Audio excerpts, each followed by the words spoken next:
Here we are running into the underground crypto Moonbase research laboratory. Hit the drink. Bitcoin began as an abstract idea. Digital scarcity without authority. At first, belief was fragile, adoption was small, value fluctuated widely. But persistence changed perception. As more participants trusted its supply, rules, and censorship resistance, Bitcoin transitioned from a novelty to a monetary system.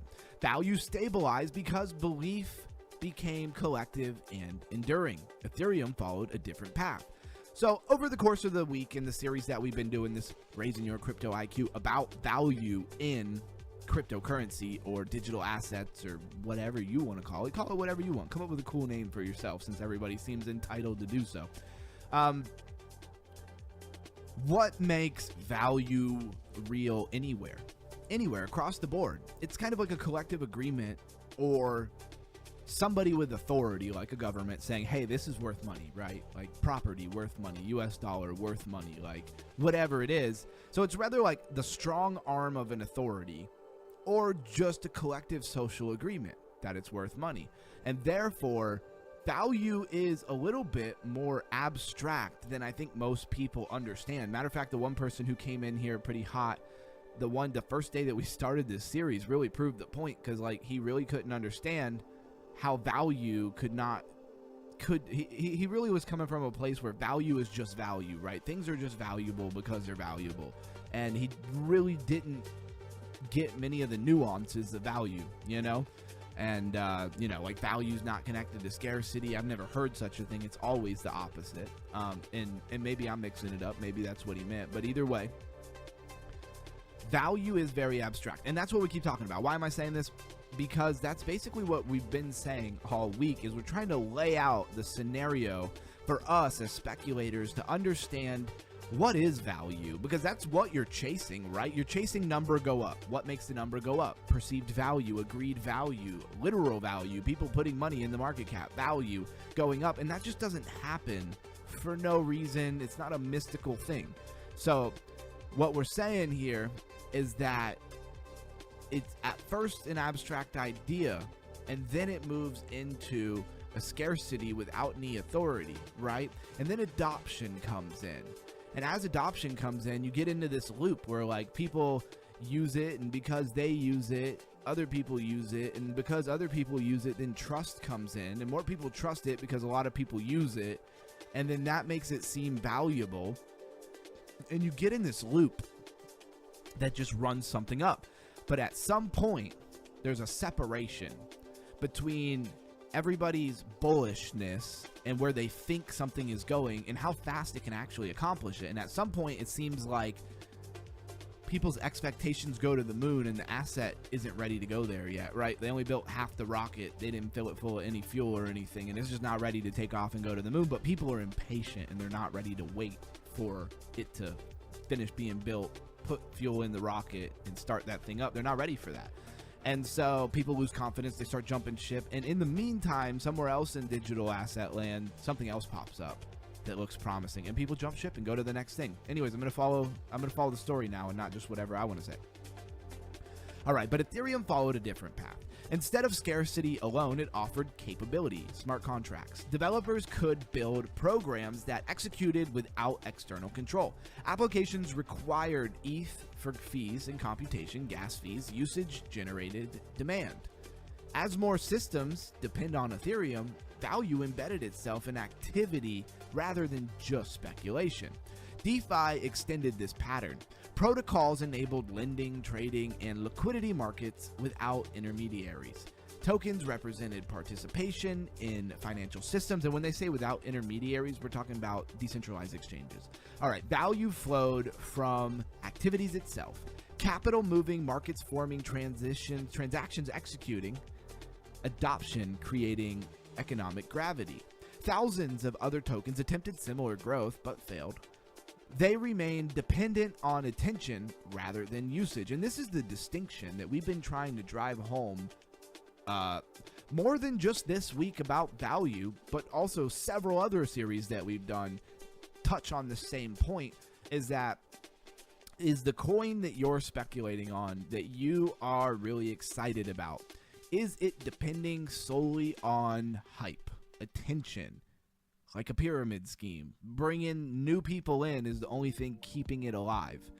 And the moment it doesn't keep bringing new people in, it's dead, right? Or does it have utility? Does it have use case? Does it do a thing, right? Does it do anything at all? Or is it a useless meme coin? Keep this in mind. All right. They remained dependent on attention rather than usage. Demand faded when speculation slowed. Without structural reinforcement, value collapsed. A difference between persistence and a collapse is not marketing or hype. It is whether a system creates demand that continues even when attention moves elsewhere. Durable crypto value is not discovered by markets alone. It is built by systems that people keep using. And this is like something I've learned a lot from doing this show. And I knew a little bit in the beginning, but I really didn't have it hammered in over and over and over and over like I do now from doing the talking points. If you're using a website, a service, anything in crypto, right? And you're like, this is cool. Is it because they're giving you an incentive to be there? Is it because like every time I go here and I click a few buttons, they give me some reward points? And I know that they're saying they're going to do a airdrop based off of these air points, like whatever, like Lighter did. Don't think that worked out so well for Lighter if you look at where Lighter's at. Anyways, or does it actually do something cool that even if I went from getting an incentive for being here to I actually had to pay a small amount of money to be here, would I still come here? Think about it. So like, let me put it another way. There's a coffee shop down the street, right? And you go there, they have amazing coffee and they just opened up. And it's the best coffee you've ever had, right? And they give that coffee away for free for their first month, right? They're giving everybody free coffee for a first month because getting everybody hooked. They want to make sure everybody has had their coffee, and they know people are going to come for free when things are free, right? Freelicious is delicious. So you go there for a month, you get your free coffee, and you're like, this is awesome. All right, I hated paying $6 at the other place down the street for coffee. And then the month is over. The trial is over. The opening ceremony is over. And they're like, coffee's $8. And you're like, man, the place I normally go is $6 or $5.50. I could just go back there. It's a little bit cheaper. $8 is a little steep, but their coffee is much better. You're right. You've gone there for a month, got it for free, and you're like, this is better coffee. I don't really want that other coffee. Even if it's $6, I'm willing to pay $8 for this coffee every day. But what got you there? It was the free coffee for a month. Otherwise, if they would have opened and from day one, they would have just been like, we have $8 coffee. You would have been like, no, thank you. I'm just going to stay at the place where I'm already at. So what's the point that I'm trying to make as I made that metaphor up completely on the fly? The point that I'm trying to make here is that you bring people in, right? You give them a reason to come over. That's normal business. That's normal marketing. But just like that coffee shop, you can't give away coffee every day, all the time in your business indefinitely and expect to ever make any money unless like it's just a random thing you give away and then you make a lot of money on something else. Okay, those are different business models. I'm not trying to get into the nuance here of different business models, but generally at a coffee place, they're not giving away coffee for free. That is their main source of business.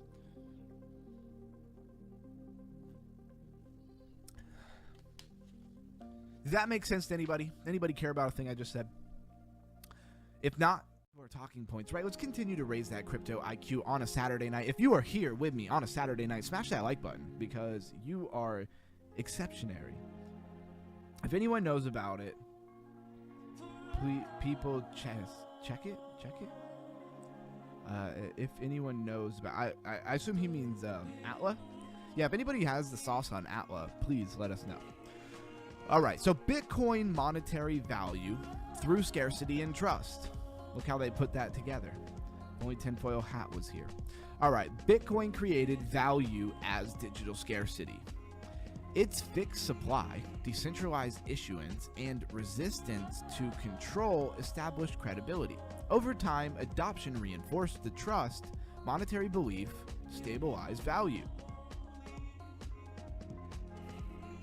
Ethereum was all about utility though, right? So Bitcoin very much won through censorship resistance and scarcity. Ethereum got its value mostly from utility through computation, or the ability to process smart contracts, right? What Bitcoin lacked and still very much does. Ethereum introduced programmable smart contracts. Demand emergence from applications requiring execution, fees, and settlements. Developers built systems that require ETH usage. Utility generated sustained demand. Of course, utility is probably one of the things that really generates the most demand, right? Because utility is, like, better said, it's just usefulness, right? It's just useful. So of course it's gonna have people use it, and that's gonna validate it, right? DeFi, financial value through activity. See how we're going through the different types of value? This was very much what I was trying to explain to Tinfoil Hat. DeFi protocols created value by enabling lending, trading, and liquidity provisions without intermediaries. Tokens represented participations in financial activity. Economic function created the value, right? So it functions economically. It's DeFi, so it's decentralized finance, lending, trading, and liquidity. Of course, that's going to have value because that's useful. If you can get a loan, you can stake your money and earn yield, people are going to come running from the hills. Network effect across systems. Bitcoin gained users and liquidity. Ethereum gained developers and applications, and DeFi gained capital and markets. Adoption compounded value across all of the networks, reinforced persistence. 333, utility, tangible value, in my opinion. Yeah, I'm with you there. That's why I keep trying to drive home is, like, if you go to a website or whatever the use case for a certain crypto project is, and you look at it and you're like, this is not really very useful. Shout out whatever that Fandora.ai was, right? If you're not bullish on it, maybe a lot of other people are not very bullish on it, right? And that means in the long run, when they remove the hand that's feeding everybody, right, there will be nothing to eat and nobody will come. Kind of like the coffee shop giving away the free coffee. For a lot of people, it doesn't matter how good that coffee is. As soon as they quit giving away the free coffee, a huge majority of the people who come in to drink the free coffee will stop coming, right? So why many tokens fail? Failed tokens typically lacked durable utility, sustained adoption, strong incentives, and credible narratives. Without reinforcing structure, value fades. Compounding value mechanisms, right? To get compounding value, right? Isn't that like the ninth wonder of the world? Successful crypto systems share, increase usage, growing integration, liquidity depth, and community persistence. Also, continued development from developers, which I guess could be the same as growing integration, right? But, you know, those developers sticking around and continuing to build is very important. You've been spot on with multiple episodes on value, because there truly are many ways for something to have value in one way or another. Awesome, man. I love that you get it, Plague Dogs. That's my man. Thank you for sticking around, and I'm glad that you said that. So maybe some other people will tune into the fact of there are many different ways that value is created. Structural and speculative value. Speculative value rises quickly but fades because the value is really just FOMO based off of speculation, where structural value grows slowly by endurance, right? Grows slowly but endures. I changed it because that's the way I wanted it to say, right? Case studies show durable assets rely on sustained participation. So structural value, meaning it did something of value within the structure of an ecosystem, so it remained because people needed to use it. Even if it wasn't the most exciting, think of like a bridge, right? A bridge is not a game. It's not like the funnest thing in the world to do. A lot of times, especially for newbies, it's kind of an anxious, nerve-wracking thing to do.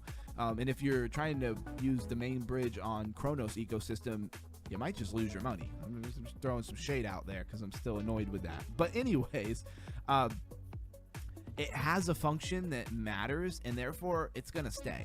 It's going to be there because people need it. And nobody cares. And I used to say this a lot that I don't say it so much anymore, but I got to bring it back. Nobody cares about infrastructure.